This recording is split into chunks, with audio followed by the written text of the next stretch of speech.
Good day and Assalamualaikum. I am BACARAMAN Muhammad Noralvin, and we are the group reporters for the Chapter 7 in Government Accounting. So for today's discussion, we will be tackling about inventories for government. So allow me to start the discussion.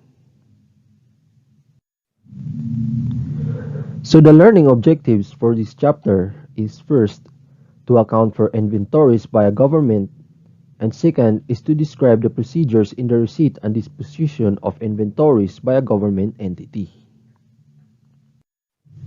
So first is we will discuss the introduction. So inventories under our standard are classified as asset, either finished goods, work in process, and raw materials. But in government accounting, supplies is also considered as an inventories. So kasama na rito ang office supplies and among other items of supplies. So when we say finished goods, these are held for sale or distribution in the ordinary course of operations. And then when we say work in process, we look at it as an item which are on process of production for sale or distribution which is less than 100% of completion. So when we say raw materials, these are items which are still a form of materials or supplies to be consumed in the production process or distributed in the rendering of services. So in government accounting, we will encounter an item such as a inventory held for sale, inventory held for distribution, inventory held for manufacturing, inventory held for consumption, and semi-expendable property. So in government accounting, although this item is makikita natin sa revised chart of account, like kung ano yung description or kung kailan natin itatag yung item as inventory held for sale, it is better if we cite an example. So halimbawa is yung medicine for sale in government pharmacies. So yun yung mga items that we include in inventory held for sale. So when we say held for distribution, inventory held for distribution, pwede ito sa NFE or DSWD. So these are items such as rice and other welfare goods held for distributions or para sa mga relief operations. Like halimbawa is yung dinidistribute ng mga relief goods. So kinaklasify muna natin as inventory for monitoring kasi hindi naman pwedeng agad i-recognize as an expense. Kasi naka-stockfile yan sa mga warehouse, so kailangan mayroong recordings ng ating inventory account. So, and then, inventory held for manufacturing. So, dito na pumapasok yung raw materials na kailangan para doon sa productions. So, kung ang isang government agency is manufacturing specific or particular item of inventory, kailangan i-recognize natin itong mga inventory na hindi pa natin ipini-place into productions as inventory held for manufacturing. So the inventory held for consumptions, this includes office supplies inventory and among others. So in semi-expendable property, so this item is quite new or unique in government accounting. So ito yung mga items ito yung mga item which is consist of machinery, equipments, furniture and fixtures, and other similar items na in basic accounting, it would be classified as PPE or property, plant, and equipment. So in basic accounting, kapag furniture and fixtures, kin-classify din yan as furniture and fixtures. Same with machinery and equipment. But in government accounting, kin-classify yun as a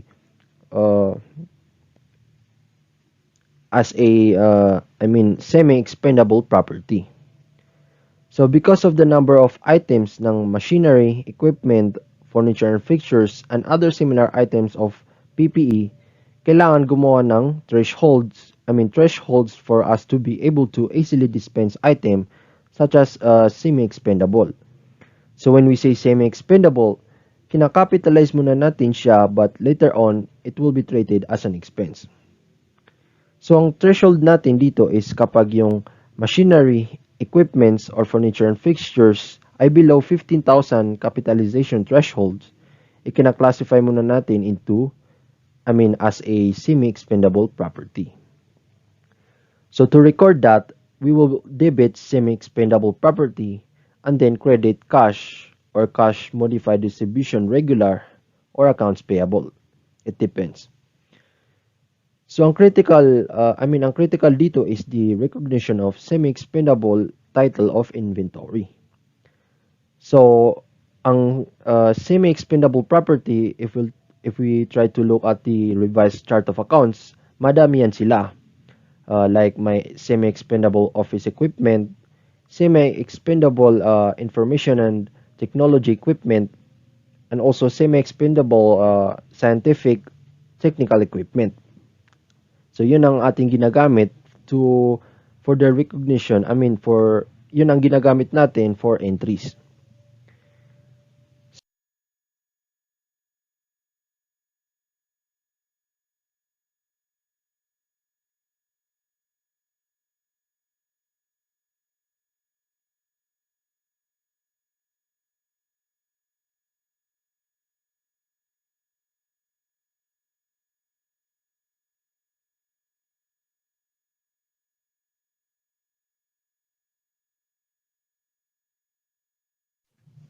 So paano natin ma-recognize as an expense ang semi-expendable property? So as I have said, after a month, pwede na natin siyang i-recognize as an expense. So to record that, we will debit semi-expendable, like for example, office equipment expense, and then we will credit semi-expendable office equipment. So ibig sabihin, initially ni-recognize mo yun as a semi-expendable property, and then after a month, ni-recognize mo na naman as an expense. So in this item, hindi natin pwedeng i-treat agad as an expense kasi mayroong form na ginagamit dito to document the property. And also minomonitor din ito ng property division ng isang agency. So kailangan makita natin na talagang yung semi-expendables is still in the position of government agency. Kasi pwedeng binili yung ganitong klaseng items at ginamit lang ito for personal use. So, hindi yun pwede. So, that is why may monitoring document for semi-expendable property. So, yung iba naman, ang ginagawa nila to avoid accountability is that humahanap sila ng property or equipment that is below 15,000 para ang recognition is semi-expendable property.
So that's all for the introduction of inventories.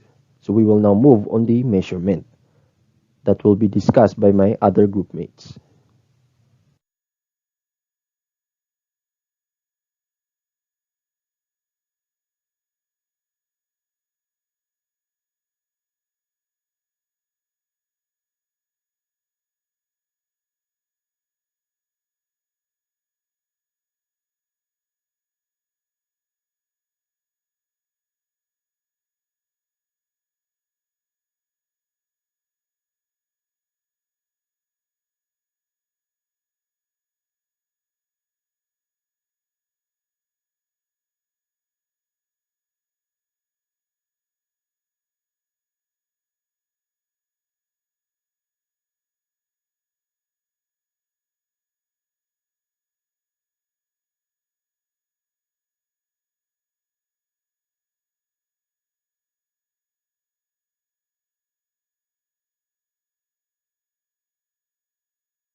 Assalamualaikum everyone.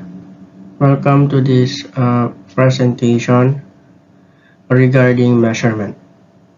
The continuation of the report about inventories.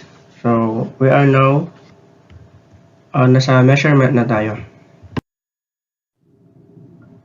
Okay, before we start, let me introduce myself. My name is Faizal BUBONGA, and I will be the presenter of this report regarding measurement of the inventory, of the topic inventory. How do we measure now the inventory? Under yung basic accounting, sa basic accounting, sa financial accounting and reporting, or under sa FAR, di ba, when we say inventory, we measure inventory at the lower of cost and net realizable value. But in government accounting, you initially measure inventory at cost. Okay? You initially measure inventory at cost. Kung magkano mo siya binili. Okay? And subsequently measure mo siya dalawa. So may dalawang classification. Okay? Inventory are subsequently measured at the lower of cost and net realizable value. Para sa anong mga klaseng inventory? Yun yung mga goods held for sale. Ano pa? Diba 5 yon? Goods held for sale, semi-expendable, at saka manufacturing. Okay? Inventory held for manufacturing. Yung tatlong yon, lower of cost and net realizable value. But yung gagamitin daw, yung lower of cost and current replacement cost, para sa anong klase ng inventory?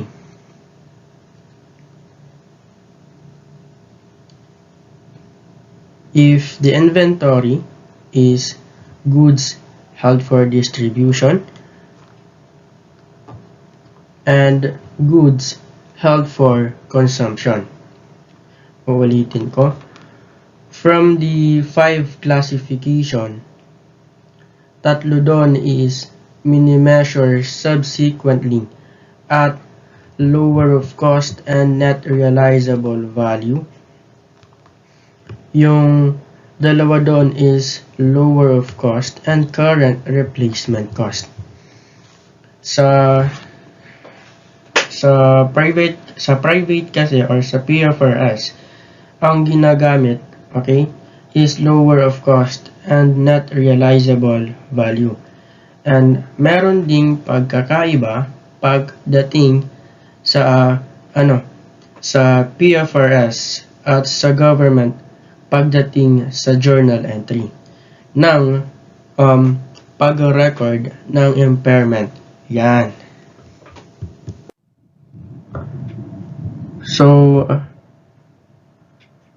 ano naman yung composition ng cost? Initially daw, inventories are measured at cost. So, ano pa ba yung included sa cost? Ano ba ang included sa cost? It comprises of the purchase cost, excluding trade discounts, rebates,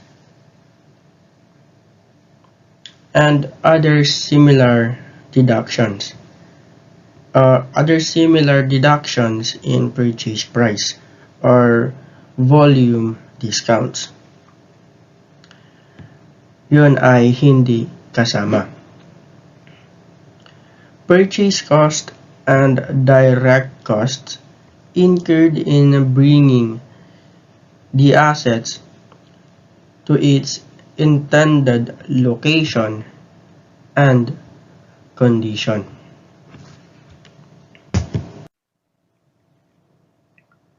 Ano naman yung mga hindi sinasama sa cost ng inventory?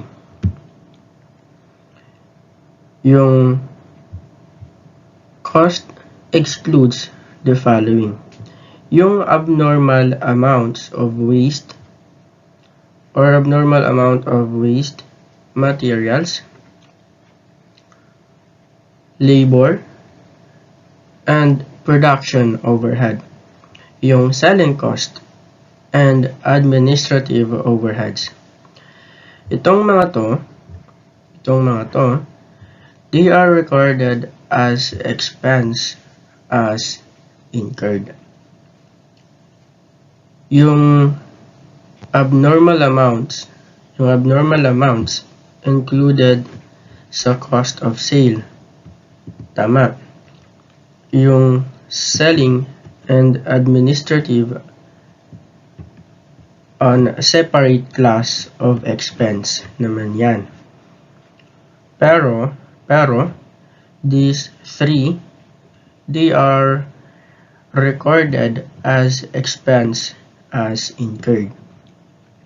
But yung purchase price or yung purchase cost and yung mga directly attributable cost, yun yung included sa pag-compute ng cost ng inventory.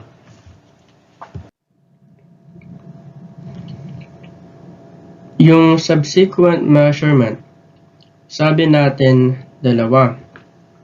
It's either net realizable value or NRV or current replacement cost. Tama. But what is net realizable value or NRV? It is the estimated selling price less estimated costs of completion and estimated selling or disposal costs. Yung current replacement cost naman is the cost the entity would incur to acquire the asset on the reporting date. Kunyari, for example, sa net realizable value is as if ibebenta mo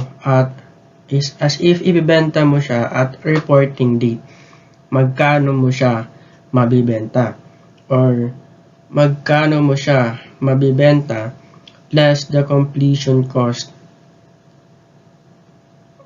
or cost of disposal. Yan. So, yun yung net realizable value.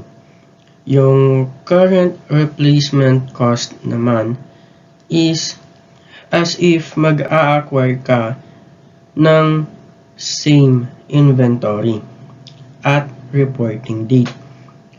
Yun yung pinagkaiba nila. So, net realizable value is the cost of disposal. Magkano yung value pag dinispose mo siya. Yung current replacement cost naman would be the value kung bibili ka ng same inventory at the reporting date. So, yun yung subsequent measurement ng inventory. Gagamitin mo lang ito if you are looking at an inventory at subsequent measurement. Pero kung at subsequent measurement, yung net realizable value or the current replacement cost. Pero kung initially measurement, yun na yung pagkakabili. Yun na siya kung magkano mo siya binili. Okay? At cost lang. Kung subsequently, i-measure daw natin siya, we have to identify whether it is for sale or whether it is for distribution. Kasi yun lang naman yung dalawang condition kung bakit mo yun i-measure subsequently. Pero in practice, hindi naman nangyayari yung subsequent measurement. But in theory, this is what is prescribed. In practice, kung magkano mo na yan measure initially, yun na siya all throughout the life of that inventory.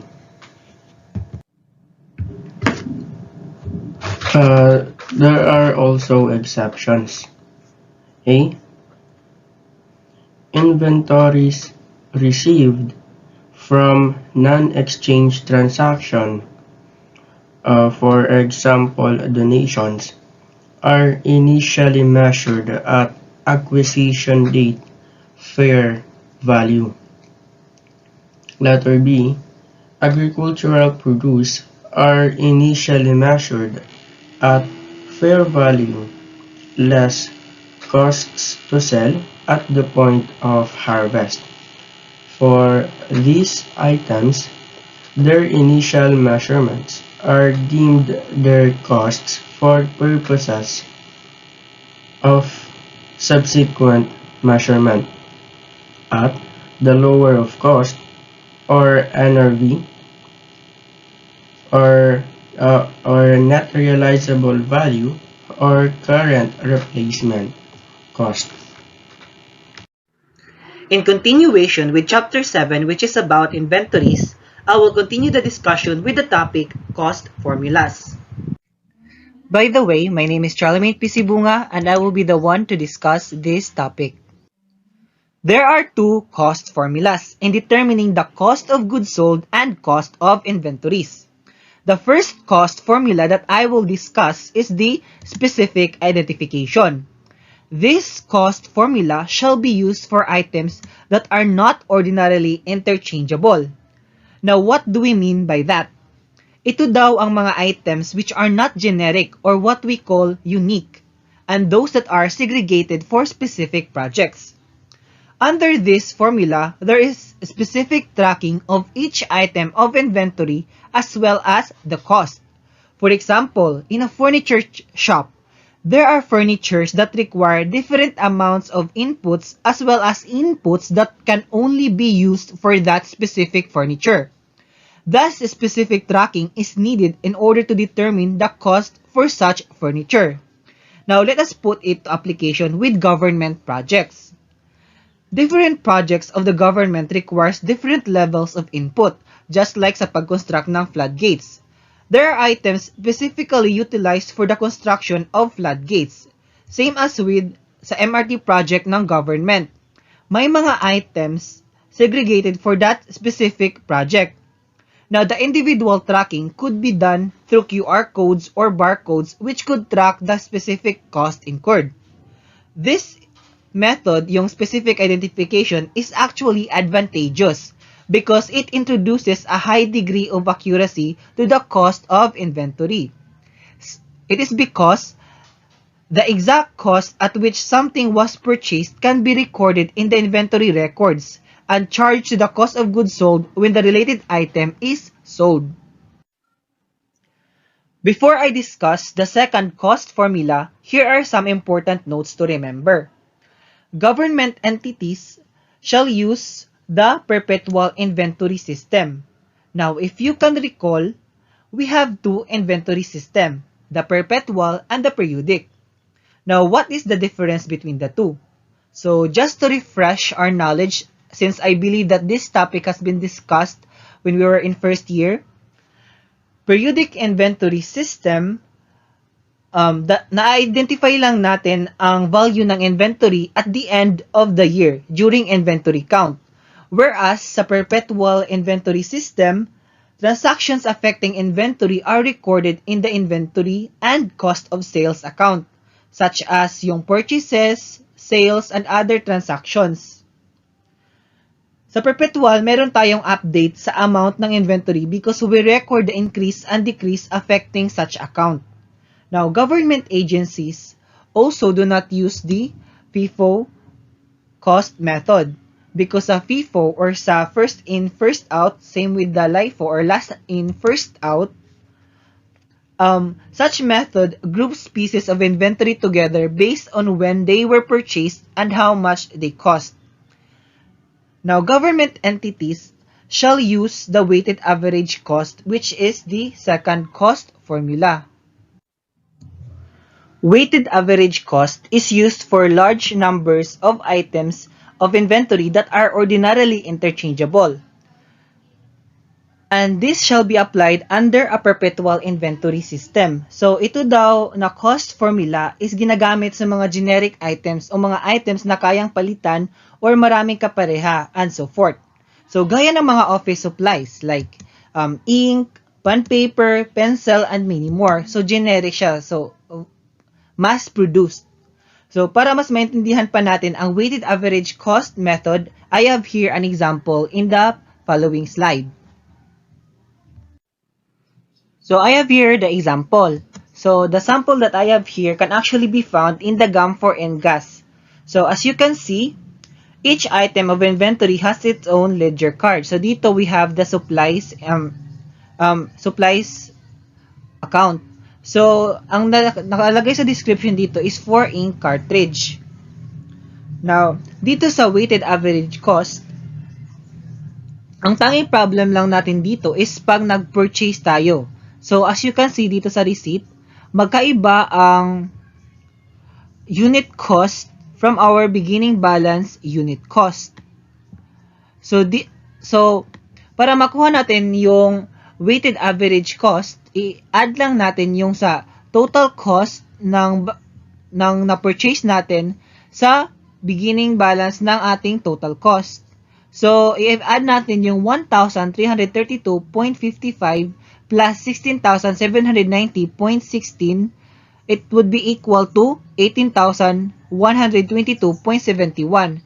Now, itong bagong total cost natin na 18,122.71, i-divide lang natin siya sa total quantity, which is 13. So, i-divide natin, we have the weighted average cost of 1,394.05. Now, dito sa weighted average cost, pag nag-issue naman tayo ng inventory, as you can see from the example, ang ating unit cost na gagamitin ay yung previous unit cost. So, dito talaga sa weighted average, magkaka-problema lang tayo or magkakaroon lang tayo ng changes sa purchases. At if yung unit cost ng na-purchase natin is magkaiba sa previous natin na unit cost. Dito na tayo mag-compute for the weighted average cost. Assalamualaikum warahmatullahi ta'ala wabarakatuh.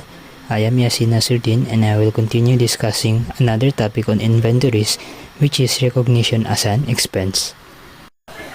If we can still recall, during our intermediate accounting 1, we have been introduced to PAS 2, which is the accounting for inventories.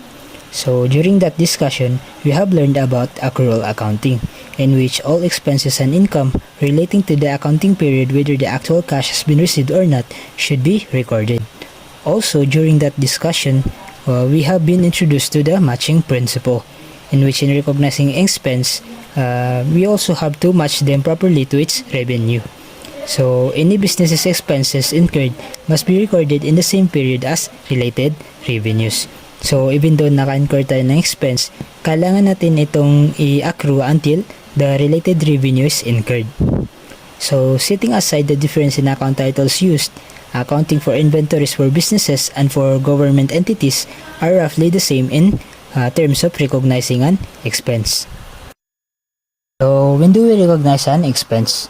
So, the carrying amount of an inventory is recognized as expense in the period it is A. sold, B. distributed, C. exchanged, D. consumed, and E. written down to its net realizable value or current replacement cost. So let us begin with A. sold. So this is in the case of inventories held for sale by the government. So for example, yung na-discuss sa introduction, which is government-owned pharmacies na nagbebenta ng medical drugs. So the moment na mabenta ang medical drugs or ang inventory is i-recognize ng government ang corresponding cost of sale ng inventory or that medical drugs. So we have letter B, distributed. So this is in the case of inventories held for distribution. Like for example, yung rice na dinidistribute ng government during calamities.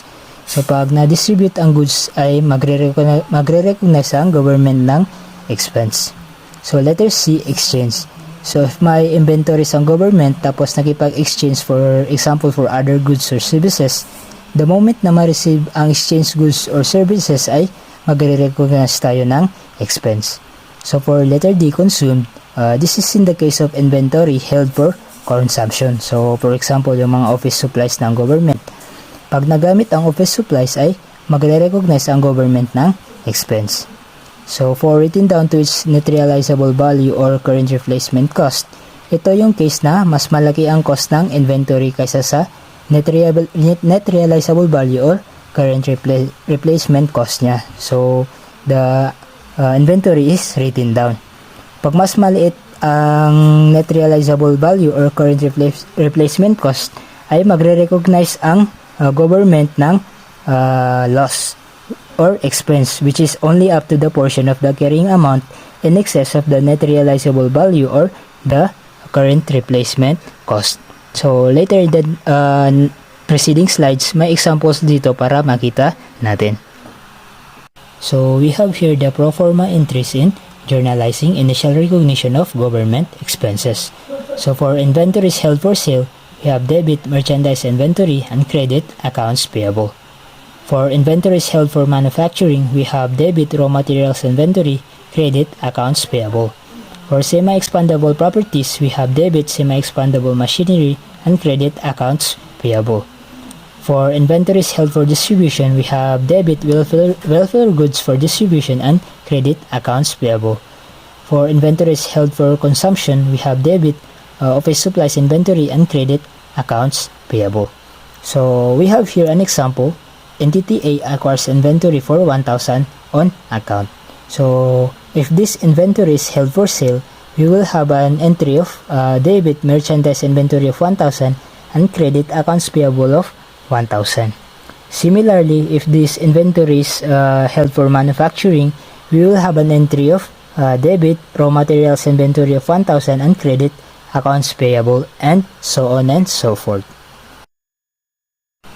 In this slide, we have the pro forma entries for subsequent journal entries of government expenses. So for inventory held for sale, we will have an entry of debit cost of sales and credit merchandise inventory.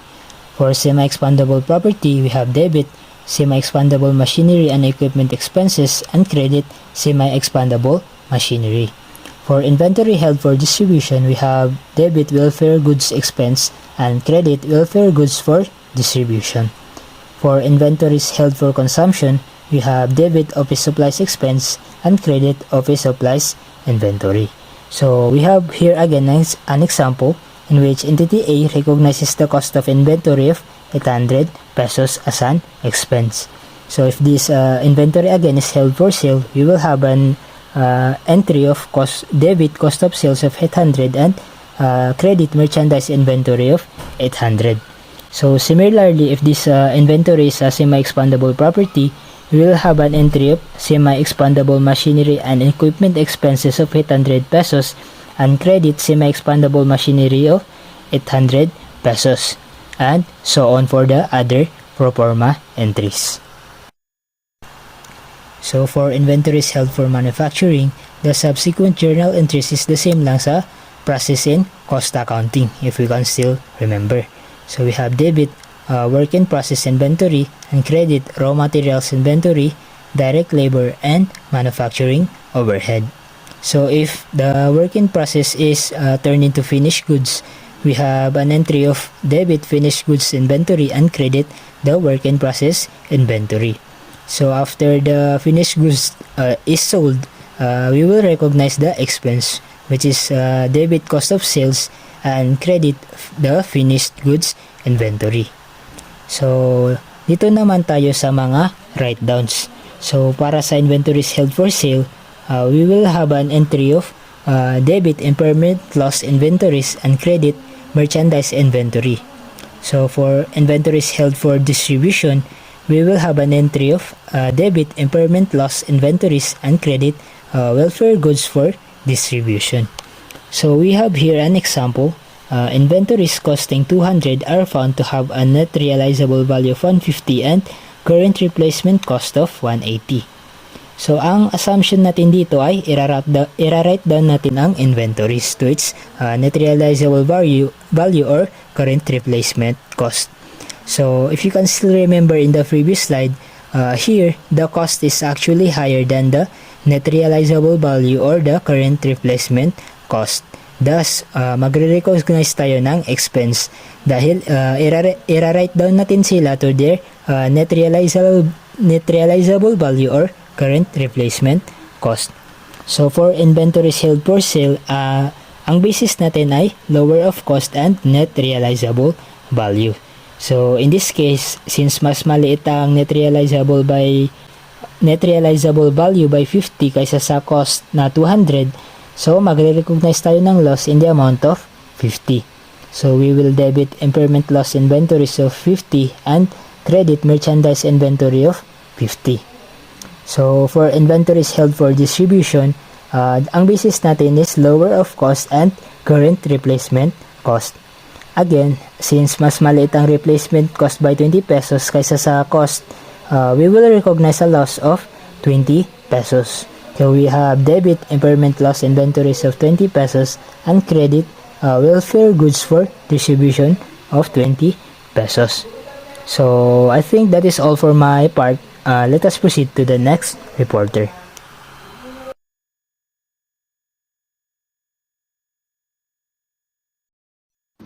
Assalamualaikum and good day everyone. This is Sheehan TOCALO and I will be discussing Chapter 7 Receipt and Disposition of Inventories.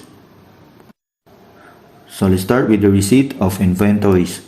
We have purchase request. So end users prepare the purchase request form to request for the purchase of items not available on stock. So the purchase request is the basis in preparing the purchase order. And also a purchase request is a document detailing required items. So the number required and when they will be required. So once approved, it becomes a purchase order. So this is important because the purchase request document can always be counter-checked to ascertain the facts. So what is end users?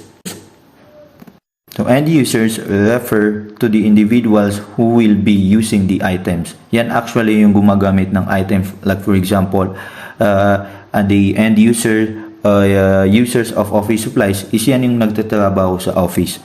And another example is the cleaning materials. So the end users for cleaning materials are the janitors. So as an internal control, only the appropriate end users are allowed to make purchase request for the items they need.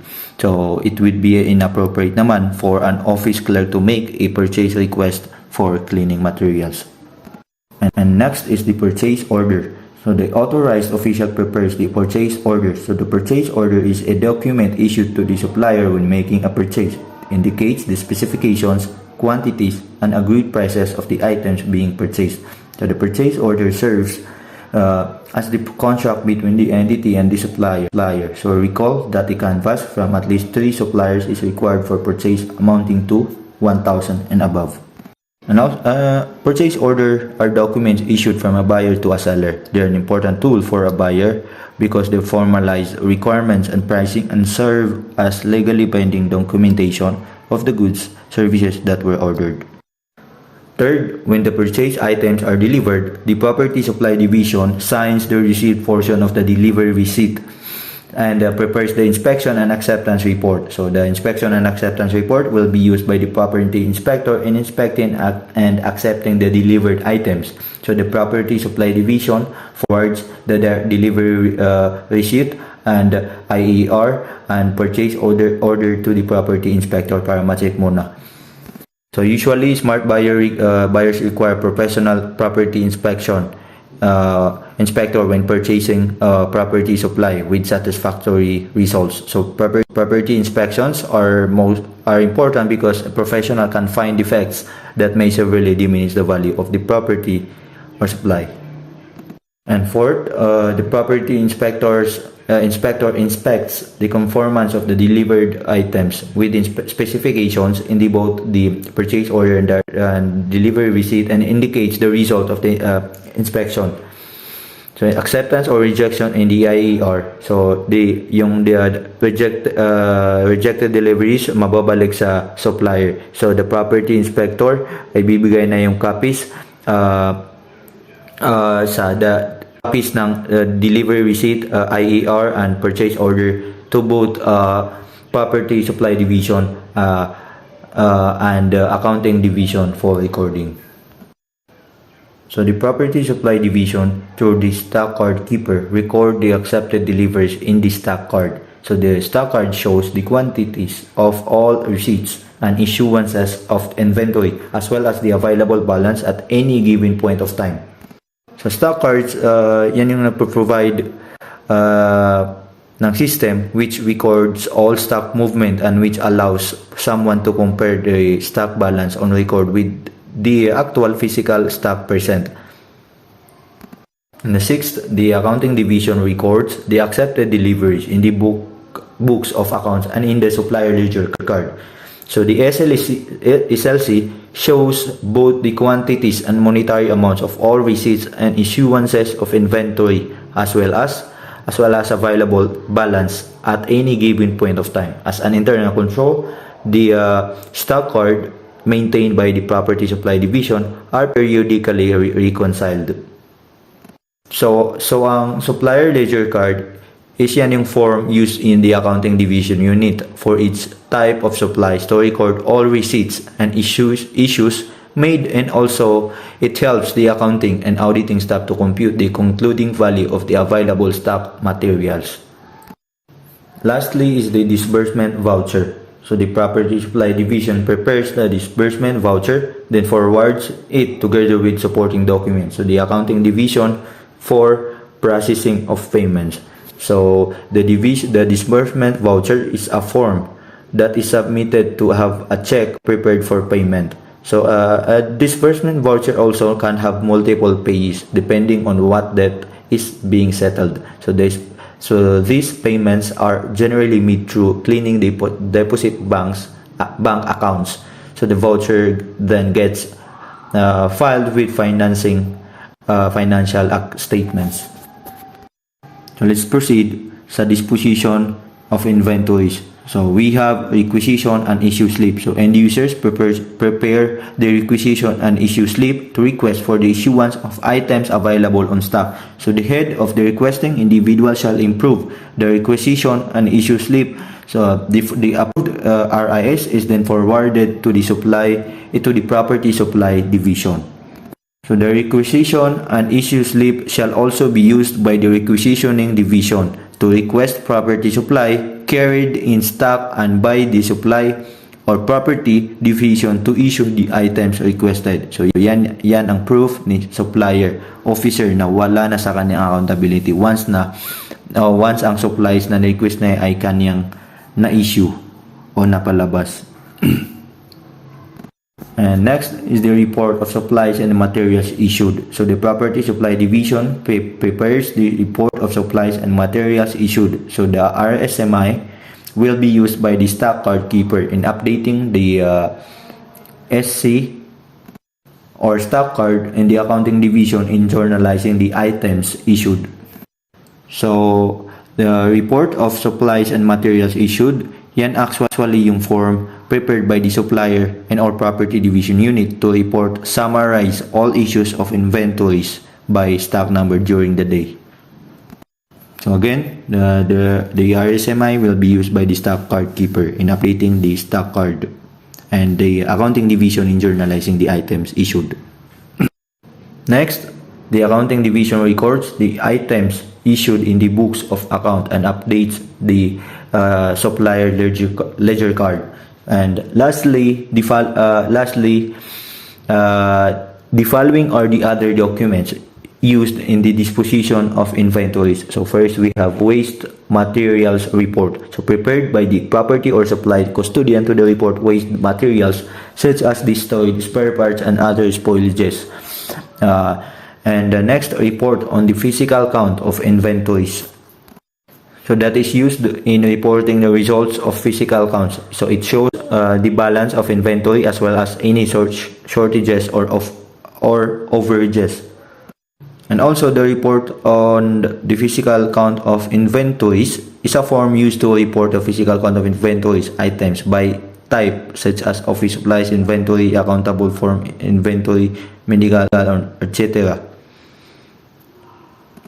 And the next we have report of accountability for accountable. So that is used to report. It is used to report the movement and status of accountable forms in the possession of an officer. And also it is a form used by each accountable officer to report on the physical count of all accountable forms in his/her custody. An inventory custodian slip prepared when issuing semi-expandable property. So the inventory custodian slip is used to issue tangible items amounting to less than 15,000 to establish accountability over them. So that would be all. Thank you. Now, to recap the lesson about inventories, we have the following points to remember. Again, the inventories of the government include inventory held for sale. Ito ang mga items like medicines intended for sale in government pharmacies. Next is the inventory held for distribution. Mga halimbawa nito ang mga welfare goods like relief goods, mga rice, and etc. The next inventory ng government is inventories held for manufacturing.